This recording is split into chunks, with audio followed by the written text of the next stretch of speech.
Marriage is a funny concept. They sell you on the idea that love conquers all, that hard work will get you through anything, and that your soulmate is out there waiting. And for the first 6 years of my marriage, I was dumb enough to believe it.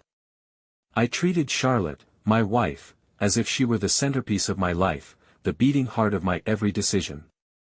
And how did that work out for me? Well, here I am, single again, sitting in my car, staring at the papers I just signed that officially ended the circus I called my marriage. The worst part wasn't even the betrayal itself. It was the sinking realization that, despite everything I did, it didn't matter. I gave everything I had to this marriage. Every anniversary was celebrated, every birthday marked with a thoughtful gift. I made her laugh. I even learned how to cook, not because I liked it, but because she once mentioned she'd like me to. And when I say I put her first, I mean it. I didn't just clear the low bar of not being an ass, I put her on a pedestal. And still, here I am. Why?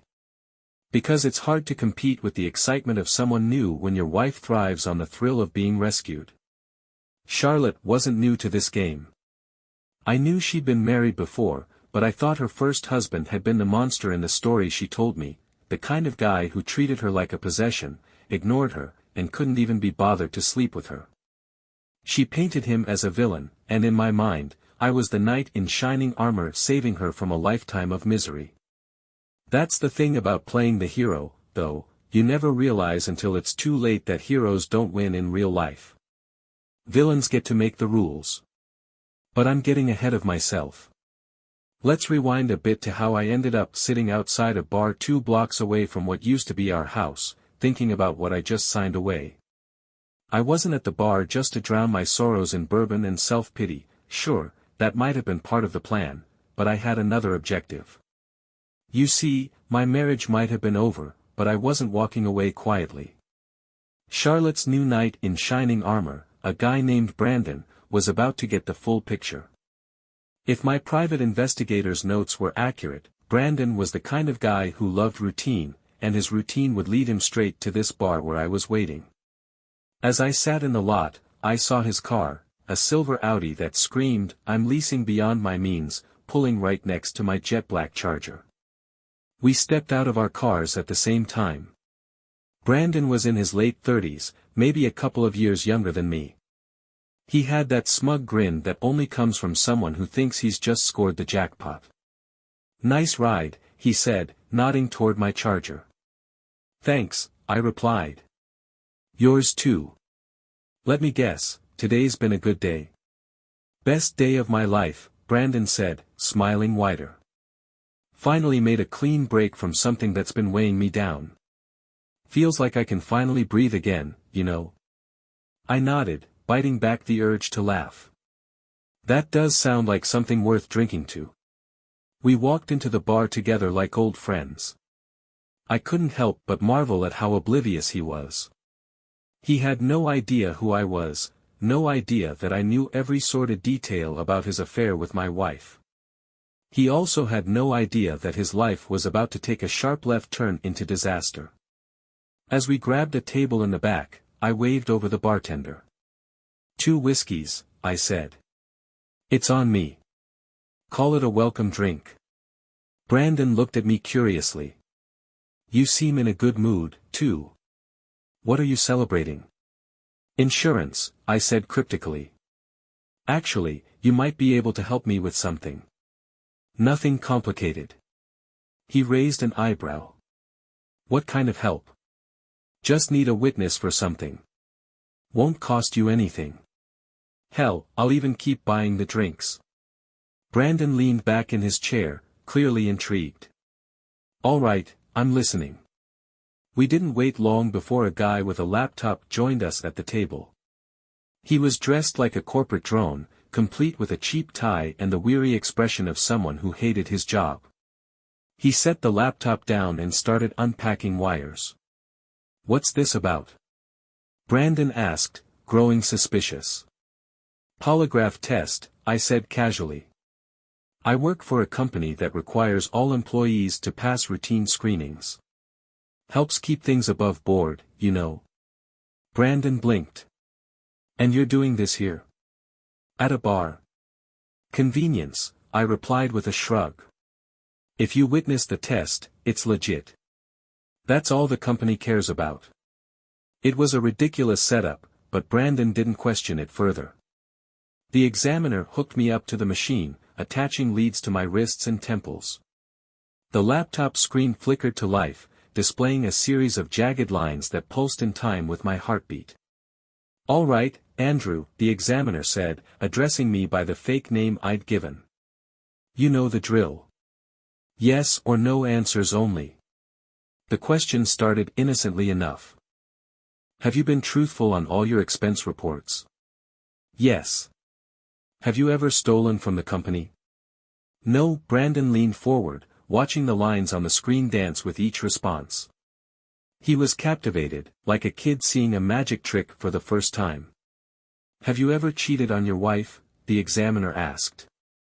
"Not once," I said, keeping my voice steady. Brandon's eyes darted toward me, and I caught a flicker of admiration. The irony was almost too much to bear. After the test concluded, the examiner handed Brandon a form to sign as a witness. Brandon scribbled his name without hesitation, probably thinking he'd just been part of some corporate ritual. We ordered another round of drinks, and I decided it was time to shift the conversation. "You know," I said, swirling the whiskey in my glass, "I heard you say earlier that you made a clean break.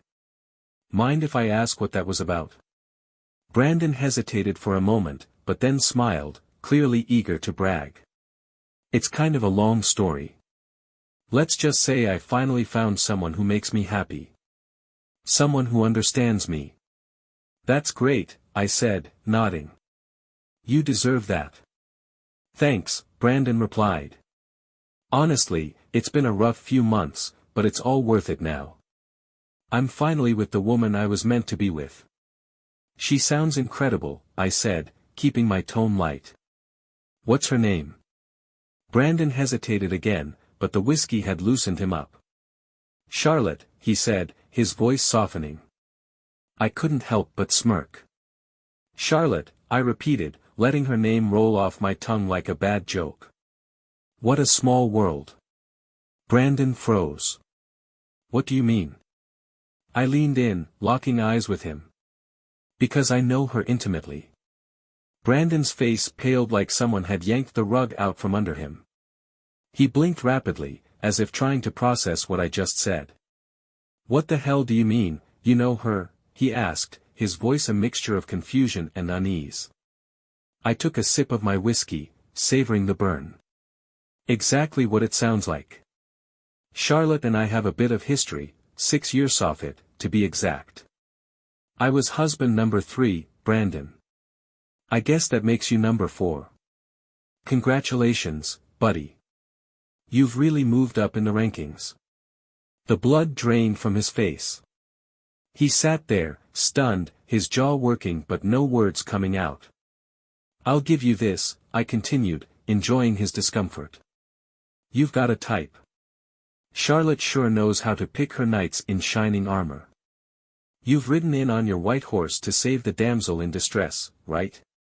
She told you all about her monster of a husband.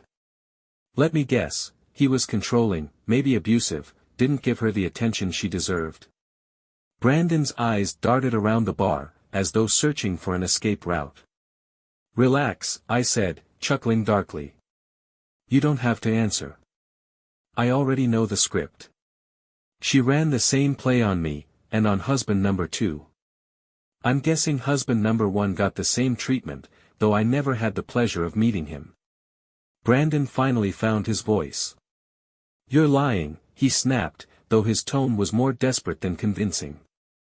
I pulled out my wallet and slid a photo across the table. It was from our honeymoon, Charlotte and me on a beach in Cancun, all smiles and sunglasses, looking like a couple who had their whole lives ahead of them. His eyes widened as he stared at the photo. "Holy," he muttered. "Yeah," I said. "She's good, isn't she?" Almost had me convinced I was her one and only.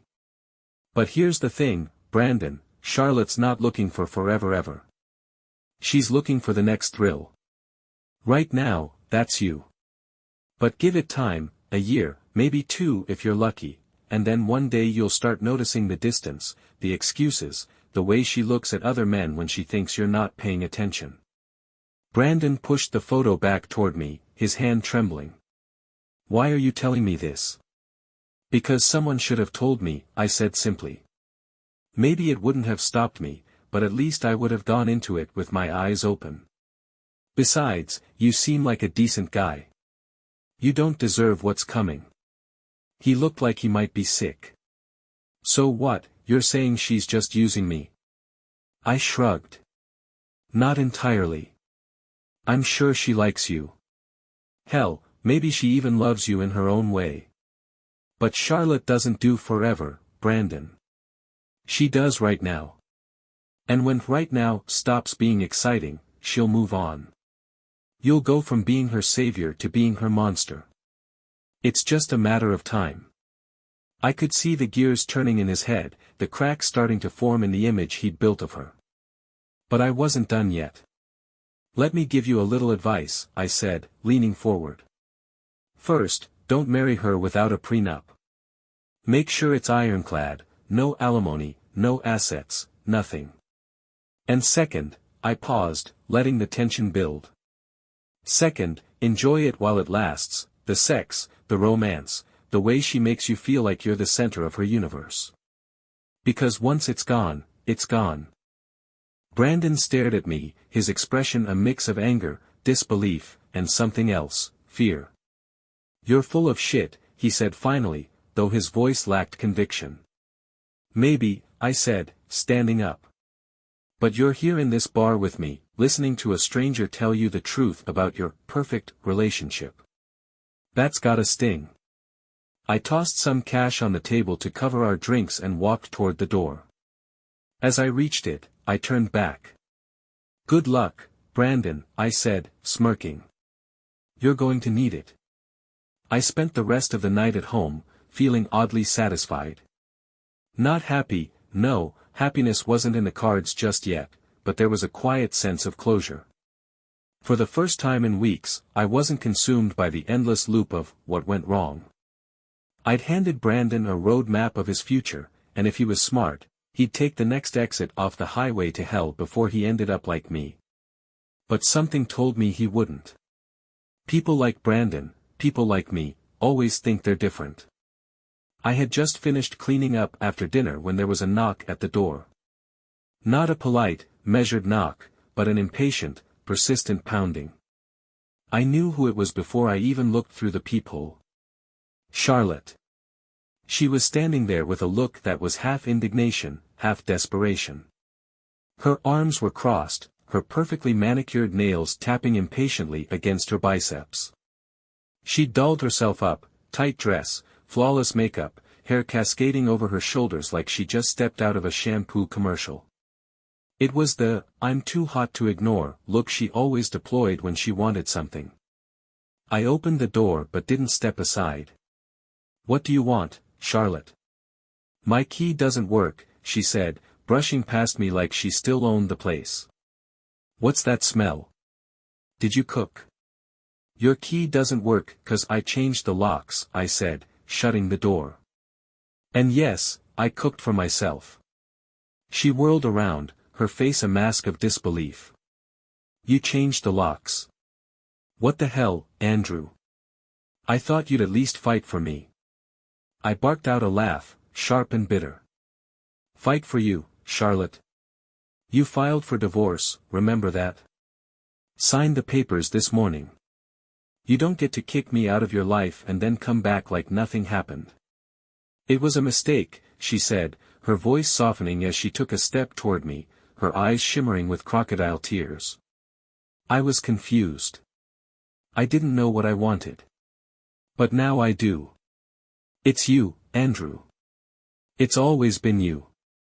I raised an eyebrow. Oh really?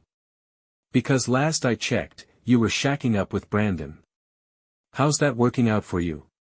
Her face twisted in annoyance, the tears vanishing as quickly as they'd appeared. Brandon was a distraction. I needed to figure out if we were really meant to be. But now I know we are. Wow, I said, crossing my arms. You've really got this gaslighting thing down to a science, don't you? She ignored the jab and walked up to me, placing her hands on my chest. Come on, baby, she purred. Let's stop this nonsense. I'll move my stuff back in tonight. We can go upstairs and reconnect. Her fingers trailed down my chest, and for a split second, I felt the old pull of her charm. But then reality came crashing back, and I stepped away. Nice try, Charlotte, I said, shaking my head. But I'm not falling for it. You burned this bridge, and I'm not rebuilding it for you. Her eyes narrowed, the mask of sweetness slipping to reveal the anger underneath. You're really going to throw away everything we had? After everything I've done for you? Done for me? I shot back. You mean like cheating? Filing for divorce? Or was it the part where you lied to me for God knows how long? She opened her mouth to argue, but I cut her off. Look, Charlotte, I don't care why you're here. Maybe Brandon kicked you to the curb or maybe you're just bored. But whatever the reason, you're not staying. Take your little power play somewhere else. She stared at me, her mouth opening and closing like a fish out of water. Then her face hardened, and she jabbed a finger at my chest. You're making a huge mistake, she hissed. You'll regret this, Andrew. No one will love you like I did. I laughed, loud, sharp, and mean. Oh, I'm counting on that, Charlotte.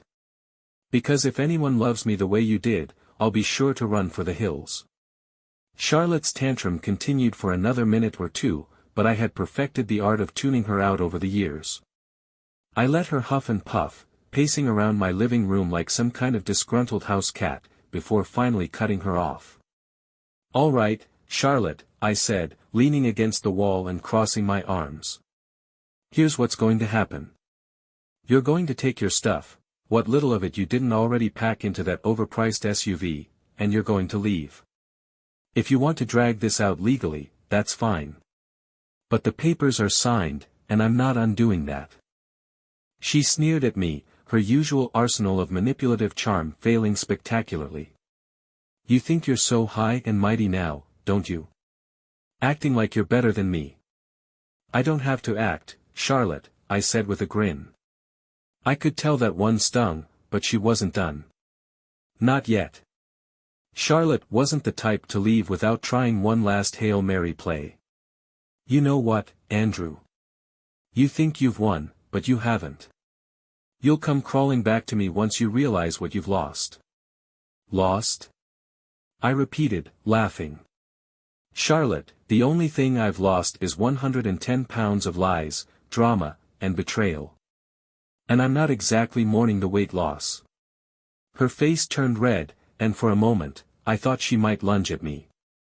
Instead, she stormed toward the front door. This isn't over, she spat, throwing the words over her shoulder.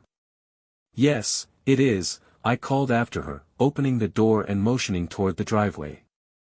But as she stepped outside, I wasn't quite done. Not yet. As she stomped down the steps, I followed her onto the porch. Oh, Charlotte, I called out. She stopped and turned, glaring at me. What? I almost forgot, I said, my tone dripping with mock sincerity. You left something behind. Her expression shifted, confused but curious. What are you talking about? I gave her my best shit-eating grin. The dignity you traded for a quick fling. But don't worry, it's not here anymore. I threw it out with the garbage. Her jaw dropped, and before she could fire back, I turned and went inside, shutting the door behind me. I heard her pounding on the door again, screaming obscenities, but I didn't bother opening it. After a few minutes, the sound of her SUV peeling out of the driveway told me she'd finally left. I walked to the kitchen, grabbed a cold beer from the fridge, and stepped out onto the back deck. The fire pit was still glowing softly from earlier, and I took a deep breath, savoring the crisp night air. For the first time in years, I felt free. Charlotte had tried her best to drag me back into her chaos, but I wasn't that guy anymore. The guy who bent over backward for someone who didn't deserve it. The guy who ignored every red flag because he wanted to believe in happily ever after. As I sat there, the beer cold in my hand and the firelight flickering in the dark, I realized something: the world didn't end when Charlotte walked out of my life. It was just beginning.